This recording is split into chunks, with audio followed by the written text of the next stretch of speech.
Syllabus कितना होना है, रिवीजन कैसे करना है, मॉक टेस्ट कितने लगाने, मॉक टेस्ट में मार्क्स कमाने हैं तो उसको कैसे इंक्रीज़ करना है, ये सब मेरे को पता है कि पेरेंट्स प्रेशर दे रहे होंगे, पेरेंट्स को अलग टेंशन हो रखी होगी, I know.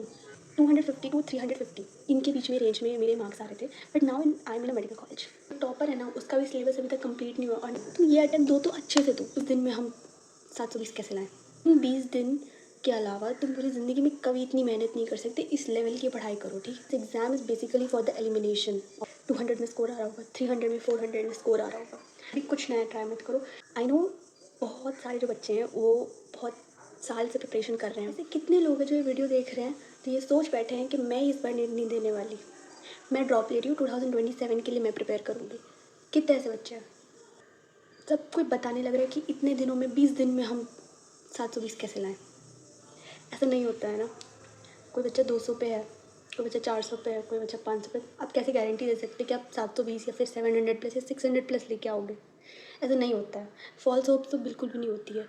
Hear me out, मैं यहाँ पर इस वीडियो में आपको सब कुछ बताऊँगी। सिलेबस कितना होना है, रिवीजन कैसे करना है, मॉक टेस्ट कितने लगाने, मॉक टेस्ट में मार्क्स कमाने हैं तो उसको कैसे इंक्रीज़ करना है, ये सब ब्रेक डाउन हो रहा है, मेंटल ब्रेक डाउन हो रहा है। रिलैक्स, आई एम हेयर, ठीक है। मैं अगर थोड़ी सी भी तुम्हारी हेल्प कर पाऊँ तो इस वीडियो का जो पर्पस है वो सक्सेसफुल हो जाएगा, ठीक है। तो लेट्स स्टार्ट। फर्स्ट पॉइंट आता है सिलेबस का। आई नो सबका सिलेबस यहाँ पे कंप्लीट नहीं होता है, इवन जो टॉपर है ना उसका भी सिलेबस अभी तक कंप्लीट नहीं हुआ, और ना ही उसका कंप्लीट होगा नीट देने जाएगा तब भी, ठीक है। तुम ये मत सोचो कि तुम्हारा सिलेबस कंप्लीट नहीं है तो तुम्हारे मार्क्स अच्छे नहीं आ सकते। कितना भी कंप्लीट हो, कितना कंप्लीट है, एटलीस्ट 50 से ज़्यादा तो कंप्लीट होगा ही ना, 50% से ज़्यादा तो कंप्लीट होगा ही, तो उस पर फोकस करते हैं। 50, 60, 70 जितने भी सिलेबस कंप्लीट हुआ है उसको अभी अभी कुछ नया मत ट्राई करो। सिर्फ 20 दिन बचे हैं, अभी कुछ नया ट्राई मत करो। जितना है सिर्फ उस पर फोकस करो, जितना तुमने पढ़ लिया बस उसको ही रिविजन में डालो, ठीक है। सेकेंड पॉइंट आता है रिविजन का। जैसे मैंने बोला जितना सिलेबस हो रखा है बस उसको पूरा अच्छे से करके जाओ, क्योंकि तुम्हारा अगर 50% सिलेबस हो रखा है, 60% या 70%, 80%, 90%, 95%, तुमको उस 95% में से पक्का क्लियर होना चाहिए कि अगर उसमें से कोई भी क्वेश्चन आता है तो तुम छोड़ के ना हो, या फिर तुम्हारा रॉन्ग ना आ जाए, इतने तुम कॉन्फिडेंट हो जाओ। Rather than touching the new topic, you just focus on the topic which you have already covered, ठीक है। रिवीजन दो प्रकार से होता है। फर्स्ट जो होता है मॉक टेस्ट दे के रिवीजन करना, सेकंड होता है अपनी मिस्टेक्स एनालाइज करना या फिर नोट से रिवाइज करना, शॉर्ट नोट्स बनाना और उससे रिवाइज करना। दोनों करने हैं इस टाइम, ऐसा नहीं कि सिर्फ एक चीज़ करने से हो जाएगा, दोनों करने, साइड बाय साइड करना है, ठीक है। इसमें ही हम नेक्स्ट पॉइंट कवर कर लेंगे, दैट इज़ मॉक टेस्ट का, ठीक है। तो तुम्हारा जितना भी हो गया सिलेबस उसके तुम मॉक टेस्ट लगाओ पहले, ठीक है। फुल सिलेबस मॉक टेस्ट अब लगाओ तुम, ठीक है। तुम्हारे पास ये पार्ट सिलेबस लगाने का टाइम नहीं है, ठीक है। अभी तुम फुल मॉक टेस्ट लगाओ, फुल, जो तुम्हें पता चलेगा कि तुम्हारा, अगर तुम्हें ये नहीं पता चल रहा कि मेरा कहाँ वीक हूँ कहाँ नहीं हूँ, जो तुम्हें पहले से ही लगाना चाहिए था, बट ठीक है अभी भी टाइम है, 20 दिन है, तुम लगा सकते हो। और इसमें एनालाइज करो, कैसे एनालाइज करना है मैं बताती हूँ। मॉक टेस्ट तुमने दिया, आज सपोज तुमने मॉक टेस्ट दिया, 3 घंटे तुम अच्छे से मॉक टेस्ट देख के आए, पूरा टाइम यूटिलाइज करो पहले तो मॉक टेस्ट पे। मॉक टेस्ट के लिए अगर तुम्हें how to attempt that strategy वो सब अगर तुम्हें जानना है तो मैं उसके लिए अनदर वीडियो बना दूँगी, बट मैं यहाँ पर ब्रीफली बताती हूँ। टाइम लगा के फिजिक्स केमिस्ट्री बायो को तुम्हें कितना टाइम देना है तुम्हारे हिसाब से वो देखो, और उसके बाद मॉक टेस्ट दे के आओ। दे के आने के बाद जो होता है ना वो रियल काम होता है। तुमने दे दिया वो तो ठीक है, दे के आने के बाद, क्योंकि this is not your NEET test, this is your mock test to analyse every mistake which you have done, ठीक है। तो तुम ये सोचो कि तुम नीट देने जा रहे हो, ऐसे ऐसे बनाओ, अपना माहौल बनाओ कि तुम नीट देने जा रहे हो, क्योंकि नीट में कुछ भी हो सकता है, कुछ भी हो सकता है, ठीक है। कोई भी सिचुएशन, वर्स्ट से वर्स्ट सिचुएशन के लिए तुम प्रिपेयर होने चाहिए, ठीक है। फर्स्ट अब तुमने मॉक टेस्ट दे लिया, तुम घर पे आ रहे हो, अब तुम्हें क्या करना है, रिलैक्स होके पहले तो देखो कितने क्वेश्चन अटैम्प्ट करें, पहले वो देखो। कितने क्वेश्चन अटैम्प्ट नहीं करें, पहले वो देखो। आंसर की से चेक करो और ये देखो कि कितने क्वेश्चन रॉन्ग हुए हैं तुम्हारे। अभी जो तुम्हारे क्वेश्चन करेक्ट हुए हैं वो तो ठीक है, वो तुमने ठीक है रख लिए साइड में। अभी जितने तुम्हारे क्वेश्चन गलत हुए हैं पहले वो देखो। गलत हुए हैं उसमें से पहले तुम ये देखो कि तुम्हारे कवर तुमने पढ़े हुए थे वो उसमें से गलत हुए हैं, या फिर तुमने नहीं पढ़े तो तुक्का मारा है उसमें से गलत हुए हैं। तो तुम्हें पढ़ रख के फिर भी गलत हुए हैं, that is the real thing which you have to rectify, ठीक है। ये इसके लिए होता है मॉक टेस्ट।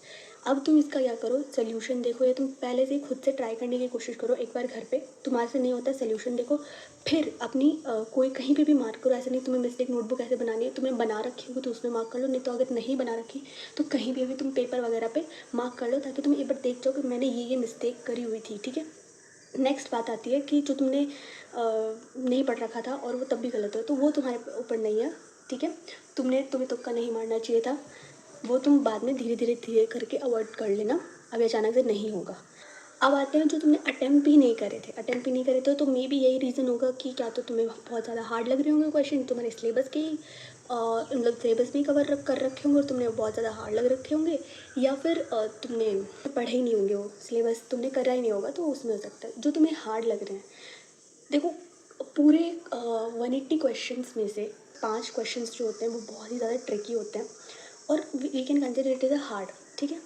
तो वो अगर तुम उन 5 क्वेश्चन में से अगर तुम 3 क्वेश्चन भी बना पा रहे हो तो दैट्स गुड, बट ज़्यादा रिस्क इसमें लेना नहीं है, क्योंकि this is a competition and this is about elimination, not the selection हम बोलते हैं कि हमारा सिलेक्शन हो गया, but this exam is basically for the elimination of the rest. इसमें 0.1% लोग सेलेक्ट होते हैं, बाकी लोग एलिमिनेट होते हैं। हमें ये देखना है कि तुम उस 0.001 जो भी हैं उसमें कैसे हो, ठीक है। तो तुम्हें एलिमिनेट करना चाहिए वहाँ पर। एग्ज़ाम हॉल में भी तुम्हारी यही स्ट्रैटेजी होगी कि तुम कैसे कैसे जो हार्ड क्वेश्चन है वो छोड़ो, जो तुमसे बन रहे हैं वो बनाओ, ठीक है। Basically understand this thing. चलो ये तो बात होगी टेस्ट एनालिसिस की।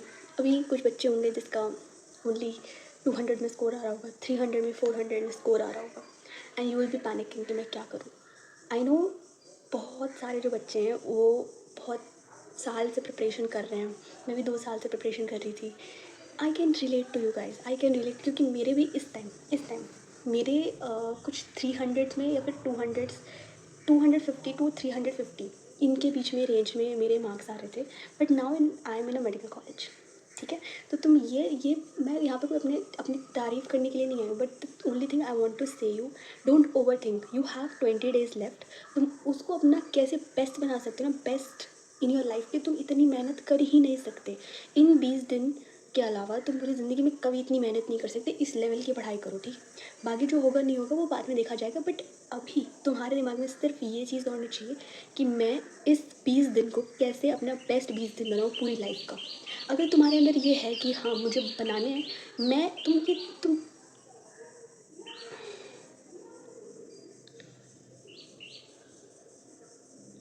दिमाग ही मत लगाओ, तुम सोचो ही मत मेरे मार्क्स कितना है, तुम भूल जाओ। मेरे को पता है कि पेरेंट्स प्रेशर दे रहे होंगे, पेरेंट्स को अलग टेंशन हो रखी होगी, आई नो, बट तुम अपने दिमाग में टेंशन मत आने दो। तुम्हारे को ये है कि बस 20 दिन है, मैं कुछ भी करने को तैयार हूँ, मुझे सिर्फ अपना बेस्ट देना है। बाद में होगा नहीं होगा वो भगवान के ऊपर है, और होगा तो बहुत प्यारी चीज़ हो जाएगी, नहीं होगा ना तो भगवान ने सच में तुम्हारे लिए इतना प्यारा चीज़ सोच रखा होगा ना कि तुम्हें बाद में रियलाइज़ होगा, जैसे मुझे रियलाइज़ हो रहा है कि हाँ एवरीथिंग वॉज वर्थ इट। ये अभी पता नहीं चलेगा, तुमको लग रहा होगा कि क्या बोल रही है, ऐसा कुछ नहीं होता, ऐसा थोड़ा होता है। I was also one of them कि कुछ बिलीव नहीं होता था कि मैं यूट्यूब वीडियोज़ देख रही हूँ अपने 20 दिन पहले, पता नहीं चल रहा वो क्या बोल रहे क्या नहीं बोल रहे, बट रियलिटी यही है कि कुछ मत सोचो, बस तुम अपना काम करते रहो, सब अच्छा होगा, बस अपने 20 दिन वेस्ट मत करना, प्लीज़ वेस्ट मत करना ये सोच के कि मैं नेक्स्ट ईयर से अच्छे से पढ़ाई करूँगा, इस अटैम्प्ट के बाद मैं ऐसे दे देता हूँ, ये अटैम्प्ट बाद में देखो। तुम ये अटैम्प्ट दो तो अच्छे से दो, अगर तुम्हें दिमाग में कि नहीं होगा मेरा सिलेक्शन, ठीक है नहीं होगा, बट ये तो अच्छे से दो ना कि भाई ठीक है तुम्हारी प्रिपरेशन नहीं भी हुई थी फिर भी तुमने 20 दिन में इतना अच्छा स्कोर ले आए, कुछ तो होगा ना, कुछ थोड़ा सा तो होप होगी ना। बट आई होप तुम्हें मेरी बातें समझ आई होंगी अच्छे से, जो भी मैंने बोला अभी। और तुम्हें किसी भी टॉपिक पे वीडियो चाहिए तो तुम बता सकते हो मुझे इन कमेंट सेक्शन, ठीक है। I will be replying to everything. मुझे तुम एक्सप्रेस करो, ठीक है। तुम बोल तो मैं लाइव भी आ जाऊँगी, मुझे तुम एक्सप्रेस करो कि क्या तुम्हें बॉदर कर रही है चीज़ें, क्योंकि I can relate to you guys completely. मैं जब अपने आप को देखती हूँ कि 1 साल पहले मेरी जो सिचुएशन कैसी थी, it haunts me, it literally haunts me. और 2025 का जो एग्ज़ाम है तुमको तो पता ही है कितना ज़्यादा हार्ड था, और इतना मार्क्स आ रहे थे मेरे, उसके बाद ये सब चीज़ें, तो I can really completely feel you guys, ठीक है। तो तुम ऐसे बिल्कुल मत सोचो कि कैसे हो सकता है कैसे नहीं हो सकता, सोचो ही मत, बस तुम लगा दो अपना जी जान, लगा दो यार, लगा दो बस। सोचो कि तुम्हारी ज़िंदगी के आखिरी 20 दिन है जिसमें तुमको मेहनत करनी है, बाद में इट्स हैप्पीनेस, ऑल हैप्पीनेस, सब कुछ, बस it's road to heaven. Just 20 दिन है, सिर्फ 20 दिन, सिर्फ यार, सिर्फ 20 दिन। Come on, you can do it, okay. तो that's it for today, bye bye.